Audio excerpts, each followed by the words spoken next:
صحابہ کرام نیکیوں کے اس قدر حریص تھے کہ ہمیشہ ایک دوسرے سے آگے بڑھنے کی فکر میں رہتے تھے۔ حضرت عمر فاروق رضی اللہ تعالیٰ عنہ فرماتے ہیں، ایک دن میں مدینے کے مضافات میں ایک جھونپڑی کے قریب پہنچا تو اس میں تنہا ایک بڑھیا بستر پر پڑی نظر آئی اور جھونپڑی صاف ستھری اور ہر چیز کرینے سے رکھی ہوئی تھی۔ میں نے بڑھیا سے پوچھا، اماں آپ کے یہ کام کون کرتا ہے؟ عرض کیا، ایک شخص فجر سے بھی پہلے آتا ہے اور یہ سارے کام کر کے چلا جاتا ہے۔ حضرت عمر فاروق رضی اللہ تعالیٰ عنہ کو تجسس ہوا کہ وہ کون شخص ہے۔ دوسرے دن صبح آئے تو وہ کام کر کے چلا گیا تھا، پھر آئے تو وہ گھر کی صفائی کر رہے تھے، دیکھا تو ابو بکر تھے، سید القوم، خادم ہم، یہ تھے قوم کے حقیقی رہنما اور خادم۔ سیدنا ابو بکر رضی اللہ تعالیٰ عنہ کئی گھرانوں کی مستقل کفالت بھی کرتے تھے اور محلے میں کئی گھروں کی بکریوں کا دودھ بھی دوتے تھے۔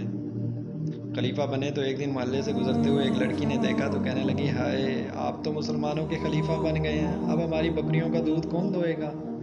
آپ نے فرمایا، مجھے تمہاری بکریوں کا دودھ دونے سے کوئی چیز نہیں روک سکتی، گویا کہ میں خلیفہ ہوتے ہوئے بھی یہ کام کروں گا۔